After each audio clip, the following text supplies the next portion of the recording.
life of grace. Amen. Hallelujah. Amen. Please, let's pray. Heavenly Father, we thank you for yet another time in your presence. Lord, I pray you will take hold of me. You will take hold of my voice and everything you've given me. And by it, you will communicate your word to your people. And no one will go back the same in the name of Jesus. Amen. Amen. Amen. Romans chapter 5, verse 17. I'll read just one verse and then we'll sit down. For if by one man's offense death reigned by one, much more they which receive abundance of grace and of the gift of righteousness shall reign in life by one, Jesus Christ. Hallelujah. Amen. Please, you may be seated.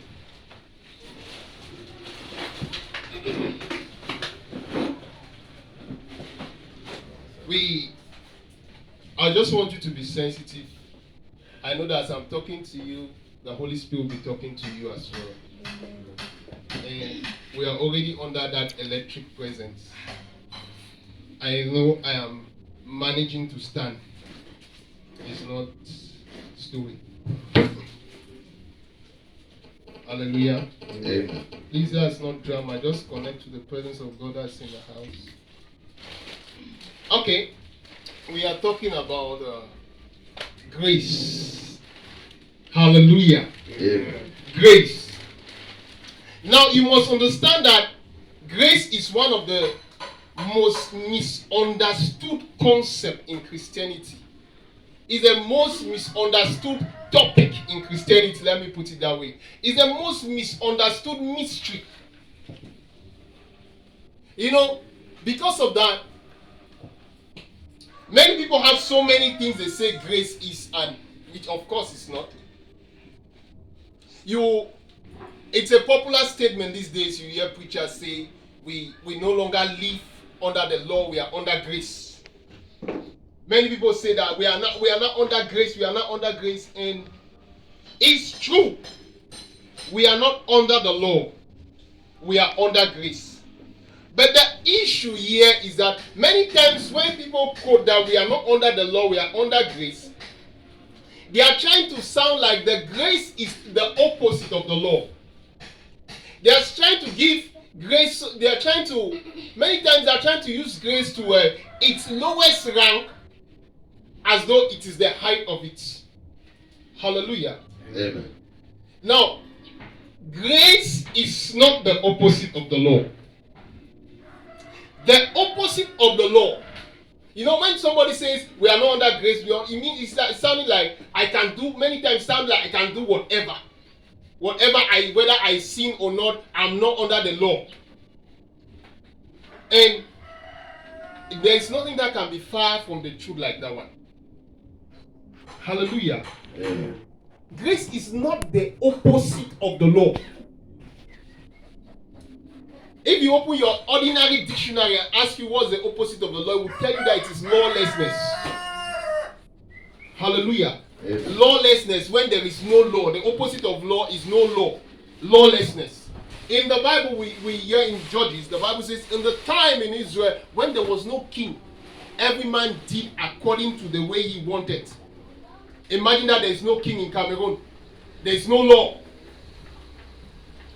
So, that is where the major misconception of grace is. That there's no, on the contrary, grace is not just the opposite of the law, it is the fulfillment of the law. It's a higher version of the law. Galatians chapter 3 verse 24, it says what?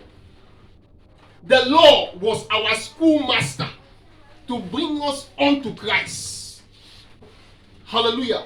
Amen. It means that the law was the elementary to bring us unto Christ, who is grace. John chapter 1 verse 17 said the law came by Moses and grace and truth came by Jesus. So they associate Moses with the law because God gave him the law, and then they associate Jesus with grace. You can call him grace. Hallelujah. Amen. Like you can call Moses the law, you can call Jesus grace. So the law was meant meant to be a schoolmaster. It was actually a schoolmaster to teach us. Because, you know, a lot of things, this is where we face a lot of issues in Christianity, whereby people are not done with their elementaries. They want to leave the height. I remember when we were growing, our last born, when he was still in he had not started going to school. So it was before he went to primary school. So they said, you go to Catholic school that was close by. He said no, he does not want to go to a Catholic school, Catholic primary school that was close by. He said he wants to first go to Bishop Rogan. When he finishes Bishop Rogan, before you come to Catholic primary school. Hallelujah. So this is what is happening. Many times we want to live in grace when we have no understanding of the law. But the law was meant to bring you to grace. Hallelujah. Amen. The Bible says in Matthew 5:17, says, Jesus talking, says, I didn't come to destroy the law. I came to fulfill the law. So it makes a lot of sense for you to say grace is the fulfillment of the law. All the promises in the law, they are fulfilled in grace. It is the fulfillment of the law. It's not a breaking of the law. It will make a lot of sense if you understand grace as a higher law. Because grace is actually law. It's actually a law. Because the Bible calls it in James chapter 1 verse 25, the law of liberty. So if you look into the perfect law of liberty, it's talking about grace. James chapter 2 verse 12, it calls it the law of liberty. Grace is the law of liberty, the law of freedom. Now, many times people mistake it that it is freedom to live unto sin. No, it is not. It is freedom to become who you are supposed to be. We'll see that as we go down. Hallelujah. Amen. So, grace is a higher law, the law of liberty. If you see it like that, it will not be, see you may not understand these things. But when the gospel is preached roughly like this, there are people who come to church. Are you getting me? They come to church with their whole heart. They want to give their heart to Jesus. They want to live the righteous life. And then they tell them that now it's time of grace, you can do anyhow. Even them, they will realize that they will go and fall into sin. And then their conscience will begin to judge them. But if I can live anyhow under grace, then why is my conscience judging me? Bible says the law of God has left himself in your conscience. The number one way to know that what you are doing is wrong is the first thing that your conscience will tell you is wrong. Before any pastor comes, before any book comes, your conscience, because God is there. Hallelujah. Amen. Except you kill your conscience so bad that it no longer talks to you. So I want you to understand that grace is not the elimination of the do's and don'ts. Say no, I cannot. No. There is still do's and don'ts, because in Christ, in God, even God Himself has do's and don'ts. Even God Himself has what He cannot do. Genesis chapter 18 verse 25. Abraham said to God, "Far be it that you, the judge of the whole earth, will punish the righteous with the unjust." God will not punish the righteous and the unjust. If he was free to do anything because he too can do anything like we think, it means that he can do even evil to you and he's still okay. But God's life is the life of grace, the life of grace that Jesus came to show us, to take us back where we fell from. Hallelujah. Amen. So you must understand that grace is the higher life. Hallelujah. Amen. So, what is grace? I'm just showing you the things that grace is not. And there's a popular definition that every Bible school student knows about grace. I think that thing came first from Kenneth E. Hagin. That grace is unmerited favor. Now, grace is unmerited, true. Because man didn't deserve anything to have Jesus. Man didn't deserve anything for Jesus to die for his sins. Hallelujah. It's something we couldn't pay for.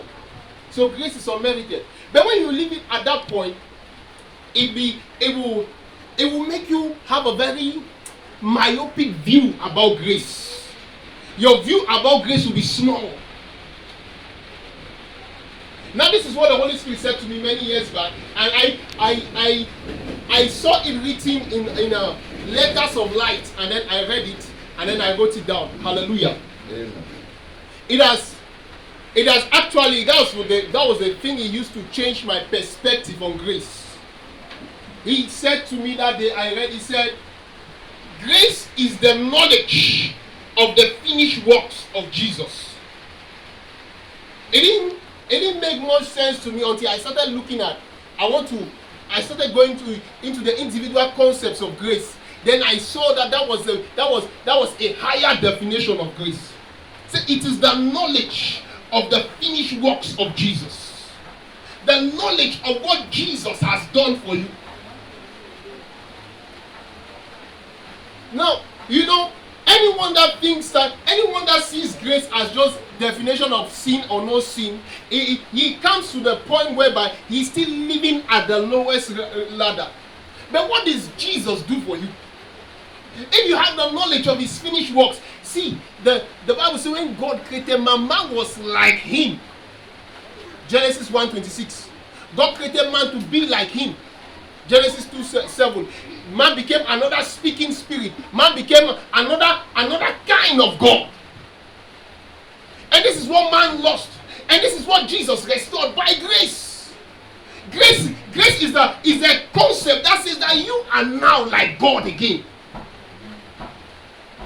If you say that, okay, now God doesn't sin, God doesn't live at that lower rank, it's not saying that you are now free to sin. No, it's saying that you are now free to be like God. Are you getting me? Yes. It's a whole different thing. When you look at grace as escaping from sin, you do what with Christianity is like seemingly today. Let me just escape hell. No. To escape hell is good, but you ought to be in the clique, in the clan that pull people out of hell. Imagine that your house is on fire and you alone run outside. Have you done anything? Have you helped in any situation? No. The myopic view of grace, that's what it does. Now when a man, let me tell you something. When a man starts understanding grace, that it means that he can now live him anyhow. The thing is that he will actually live anyhow. And he may even still be a Christian. He may even still go to heaven. Are you getting me? But he will miss the reality of the life in Christ. The life that Christ came to give us, a life that is higher than the life that Adam himself lived.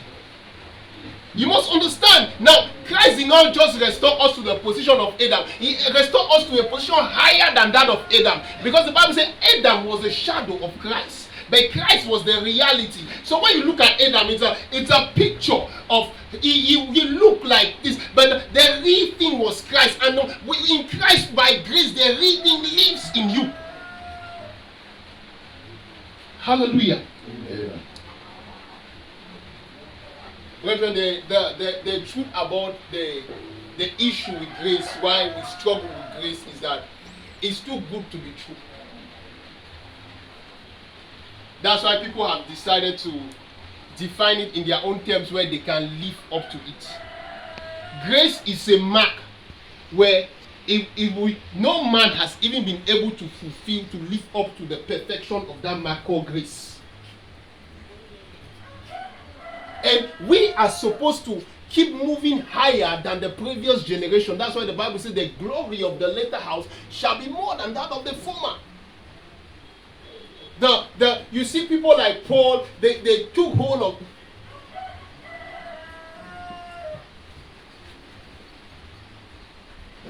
Hallelujah. Amen. Now again, the thing when I was talking about Paul, I recall something the Lord said to me. You know, I love the topic grace because it's one of the the topic, that brings me back to the reality of who I am in Christ. The reality of the mysteries. You see, people like Paul took hold of grace, Peter took hold of grace, and the grace, what is what the knowledge of what Jesus had done, that they are no longer ordinary. So they live the supernatural life. But if you think that it's just the way it has been defined, you will still live the normal life and think that you are living in grace. The life Christians are living cannot be called the life of grace. It's everything short of the life of grace. Many times when I look at my own life, I know that I am disgracing the grace of God. Hallelujah. Amen. Because we are living in everything short of. I remember once I was in Muteng and I was walking along the road. This is a thing that the Holy Spirit said to me.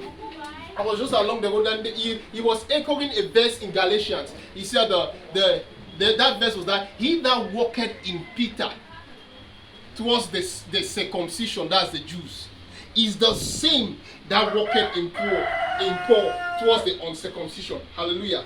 Amen. So that they say, the same spirit. This is what I heard on the road. I was walking on it. The same spirit that walketh in Peter for the circumcision is the same that walketh in Paul towards the uncircumcision. And it's the same spirit that's in you. And then I was trembling on the road, and many times, when it happens like that, there was people like, what's wrong with this man? Is he sick? But no, it's an hallelujah. It's the overdose when the Holy Ghost presses on you. So it was then that I started saying, okay, if he could heal using Peter's shadow, hallelujah. Amen. And he could heal using Paul's handkerchief, hallelujah. Amen. And that means if the same spirit is in me, therefore I can do these things. Yes. Hallelujah. Amen. We will be doing these things. I've done it before. It works. Are you there? Yes. I've done it before when I crossed somebody with my shadow and then the word was disturbing the ends. So I love the topic grace because it brings me back to this reality. It kind of refreshes me to see from where I have fallen, so that I can come back to where God is putting me. So I want you to understand that grace is not escaping your fears. Grace is taking hold, becoming a master of the devil again. Hallelujah. Amen. When God said to Adam, dominate, he wasn't telling Adam to dominate over the animals. Adam was already master of animals. As a matter of fact, he gave them names. The answer to him. Him giving them names means that the answer to him. He was asking Adam to dominate devils. Because when the devil saw that when God had casted out Lucifer from the heavens, the next place they saw to find habitation was earth. So he was telling Adam to dominate devils. He was not telling Adam to hide from devils.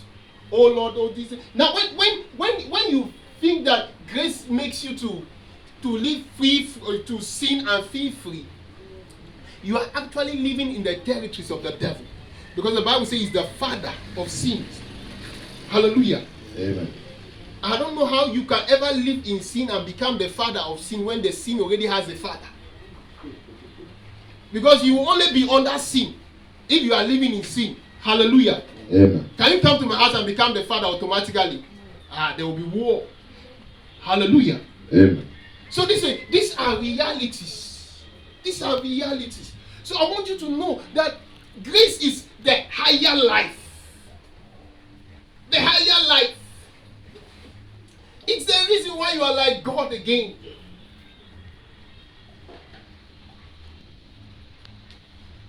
Now, when I was looking deep into it, there's a higher dimension. Let me try to scratch a little bit. That says that why is grace called the knowledge? Because according to Revelation chapter 18, verse 18, the Bible says Jesus was the lamb. Jesus is the lamb that was slain before the foundation of the world. That means that even before Adam sinned, God had already sacrificed for Adam's sin. Even before God created the world, he had already sacrificed for the sins of men. Because God was not taken aback by the sins of men. See, that when man fell, it did not surprise God, because God had already paid the price for his sin. But you know, everything happens in the spirit, and Jesus had to come to manifest it into the physical for the physical man to grab it. But there are people who grabbed it that Jesus had been slain. Hallelujah. Amen. John chapter 8, when the Jews were quarreling with Jesus, he told them that Abraham desired to see my days, and he saw it. Now Abraham saw it. Abraham could not have seen what had not been. Are you getting me? Yes. That's why the prophecy you see, the prophetic things you see, they are things that have already happened in the heavens. And God is saying, let thy will be done on earth as it is in heaven. So take the prophetic you are seeing in the heavens and bring it down. Hallelujah. Amen. So Abraham saw it. Noah saw it. How could Elijah have climbed in a chariot and go to heaven straight without passing through Hades, the place of death where all other men were held captive? Because he saw something that men didn't see. Hallelujah. Amen. So this thing had been since. So that's why the Bible says the law was a schoolmaster. Grace had been, Jesus had died in the realm of the spirit. Men did not know it. Then God gave them the law to begin to teach them the elementaries of grace, so that it can bring you to Christ. It can bring us on to Christ. I'm paraphrasing Galatians 3 verse 24. So that the schoolmaster law can bring you back to Christ. Now you must understand that we are not it's not like man is going to Christ. Man actually came from Christ. Are you getting me? So we're actually going back to Christ. So when we hear God is reviving his people, God is taking his people where they were before. Now the Bible says when God created man was very good. So there's nothing man can add to what God has done to make it better. So when man is straying away from God, God takes man back to where he was. So God is literally taking us back to the Eden. And those men have been looking for the geographical location of Eden. It's not geographical, it was spiritual. Hallelujah. Amen. The place where man meets with God, is there a physical place like that on the earth? No, it can be here, it can be anywhere. If you can contact him, it's a spiritual location. It can be in your house. The place where you meet with God. Hallelujah. Amen. Hallelujah. Amen. So I want you to understand that the message of grace was meant to remind you to take advantage of what Christ has done for you. Take advantage of it.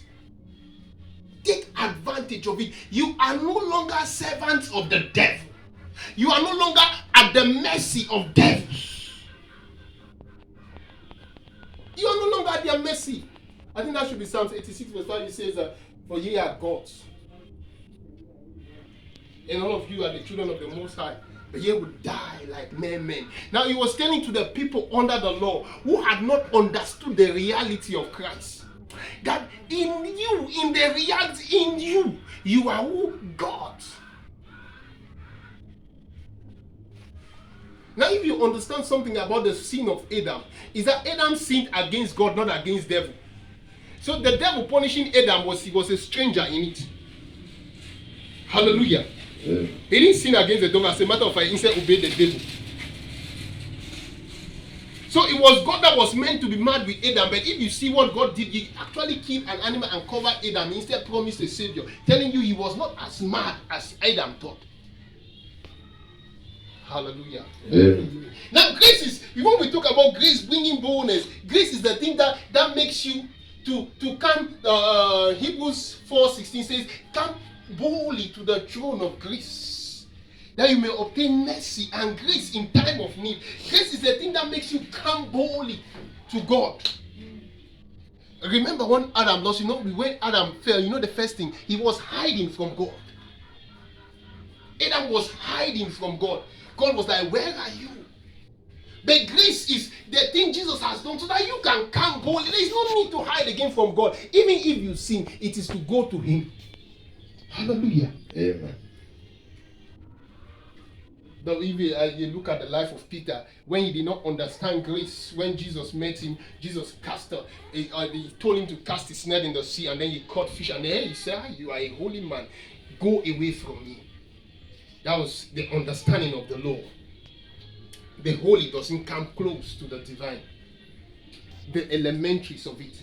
But see Peter again, after Jesus has gone to the cross and come back, and then he had actually denied Jesus 3 times openly. Jesus knew. Jesus said, you deny me. He has denied Jesus 3 times. He has left the commission Jesus asked him to do, and he was instead doing the fishing. Then Jesus came again. When he said, cast your net at the right side, then he knew that it was Jesus. But this time he did not run from him because he understood grace. The Bible says he instead wore his clothes and dived into the waters to go towards Jesus. That's the knowledge of grace. To send you closer to God, not away from God. The devil wants you to run away from God, even in your sin. In your sin, if somebody is sick and they run away from the hospital, they don't get well. Jesus is the cure of sin. Grace is the cure to sin. So when you are in sin, you should run towards grace and embrace it, not run away from it. So grace brings you boldness before God. Boldness. That you can approach him. That's why the day that Jesus died, the Bible says when he died, the veil of the temple was torn into 2. The Bible says so. That's Matthew chapter 27, from top to bottom. It specified that it was torn, but from top to bottom. From bottom to top would mean that a man could have torn it. But the veil was like 6 meters high. There was no man of that height. So when it was torn from top to bottom, it means that it is God. It is God that tore it from top to bottom. So that you, me, can now get into the presence of God freely. Hallelujah. Amen. So I want you to understand the difference. That grace is the message for you, the Christian. Is the message to embolden you, the Christian. It's not a message of comfort to stay in your sin. It's a message that says that you now have power over sin. Now let me tell you why sinners sin. Sinners sin because they are sinners, because they can't even help it. There are people who do many things that they know they can't help it. They have actually tried not to be it. It has held them bound. But grace is a message that says it's coming to tell you that you don't know who you are. You are now like God. You can only do what you want to do. What you don't want to do, you can stop from doing it. Yes. See, that's why if a child is growing at times a very stupid child, the child really grows up to be very stupid because he understands that he's stupid. Hallelujah. But when they are praising you, telling you to your height, if you see you can't reach it, what do? You try to maintain. Somebody say, I'm trying to maintain my reputation. Grace came to tell you to maintain your reputation, that you are of the God class. You shouldn't live like mere men. You should live like God. Beyond being a captive of the devil, to be a captain over devils. Once I was learning on deliverance, and I asked the Lord, when you say devils are rebels, say yes, they are rebels, and when we cast them out, why must they go? Why should they go when they say in the name of Jesus? Why should they are rebels now? They say no. They show me in Colossians chapter 2 that Jesus is the head of all principalities. Now, the thing, this is what grace did for you. When Jesus went into hell, the Bible says he made a public show of the devil. He collected the keys from the master of hell. And then he became master, the owner. According to the spirituality, the one that has the keys to the house is the master of the house. So he is the master of hell. Devil is no longer the master of hell. Devil cannot take you to hell when he wants. As a matter of fact, that hell is where they will lock him up. If he was the master, you will have the keys to go in and out. Hallelujah. Amen. So he said to me, Jesus is the master of principalities. So in his name, principalities respect their master. When you have this understanding, if he can sing into you, are you getting me? If he can sing into you, you begin to live the domineering life.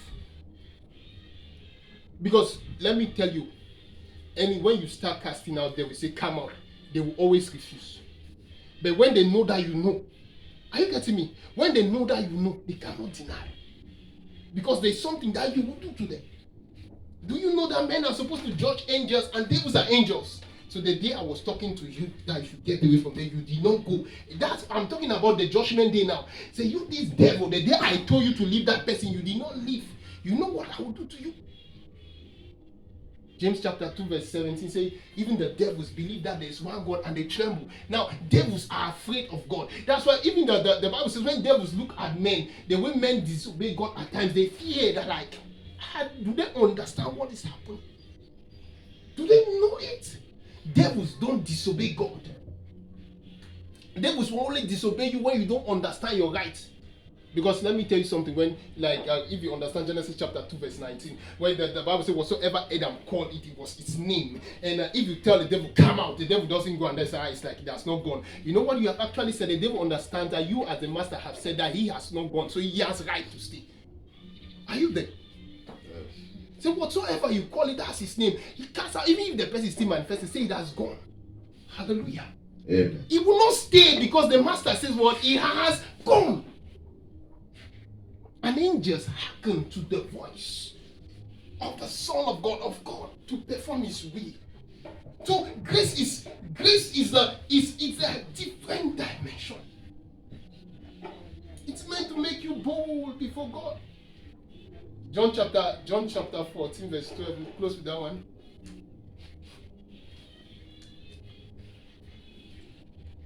Let me read that. John 14:12. Okay. John chapter 14 verse 12. I hope I got it right. Very, verily I say unto you, he that believeth on me, the works that I do, shall he do also, and greater works than this shall he do, because I go to my Father. Hallelujah. Now, this is grace. The works I do, greater works shall you that believe in me do. Why? Because I am seated in the Father. I am with the Father for you. Now you remember the Bible says in 1 Peter 3:12 that God hears the cry of he answers the cry of the righteous. Grace is the thing that made you righteous in the first place. We're going to look at that in subsequent of this series. Hallelujah. Amen. And he says, I'm with the Father. That means you can ask anything in the name of the Father. I can give it to you because me, I am there. I have done that which is supposed to be done. I have finished the works that my Father has given me. So you now when you actually say the greater things can you do, you know, many people are contradicting, and the exegesis on it brings a lot of confusion. But Jesus was only saying this, that he was only saying this, that the limitation that was placed on man has been removed. And according to Genesis chapter 11 verse 6, Bible says whatsoever man imagines in his mind.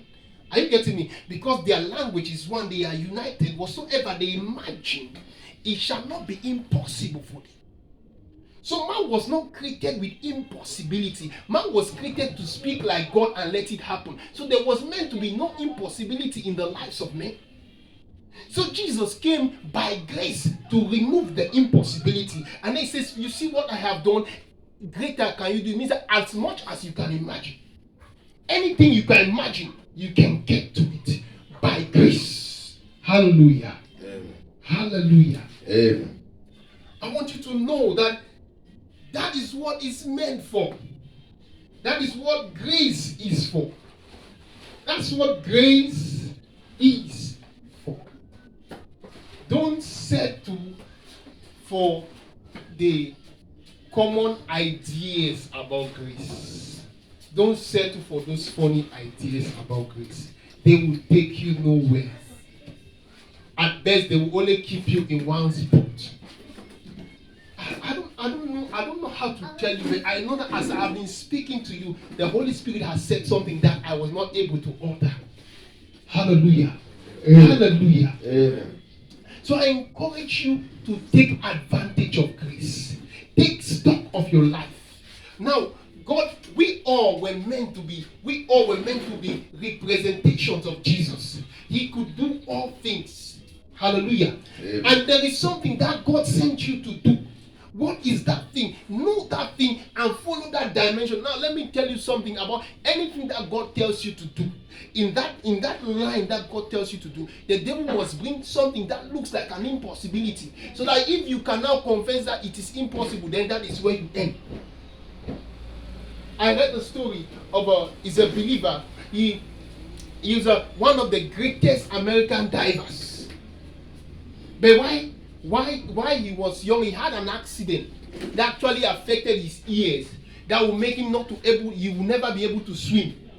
Now God created him to be the greatest of divers in our time. But the devil attacked him so that he should know that he cannot ever swim. I thought, just imagine that. But with that deformity, he went to still become, when he pressed on, somebody encouraged him sometime, and then he pressed on. And then he easily became the best diver. See, the area of your greatest challenge is because of that's the area of your greatest trial. The devil knows it, that's why he's attacking it. He knows about your star. The Bible says when Jesus was born, that his star was coming and the wise men of the east, the stargazers, they could decode that it was a mighty man coming. So they came to worship him. They knew the person that was dropping on the earth was worthy of worship. That's why they left the far east to come and worship him. So it's possible for the enemy to go with your star. And when they know your star, they begin to attack you in that area. So I want you to find out from God. Well, you say, no, I cannot do it. That thing you think you cannot do, it's probably because you are the best in that thing. That's why the enemy is attacking you in that thing. So but if you take hold of grace, you take hold of the will of God for your life, there is nothing impossible for you. Hallelujah. Amen. Just rise up on this. Let's bless his name. Let's bless his name. Let's bless his name. Let's bless his name. Father, we magnify you. Just appreciate him for what you have heard. Thank you for your message, Lord.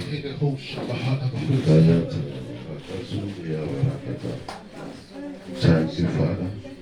We appreciate you, Lord Jesus. Thank you for your message. Thank you for blessing us this morning with your word, Lord. In the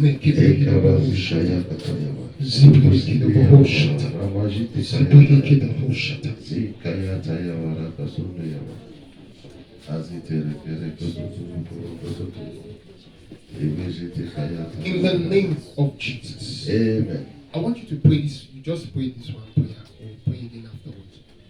I want you to pray this prayer. That, oh Lord, identify anything in my life that does not want me to take hold of grace and disgrace it. Identify the thing in my life that does not want me to take advantage of grace and disgrace it. Pray that prayer. Oh Lord, identify anything in my life that does not want me to take hold of grace and disgrace it right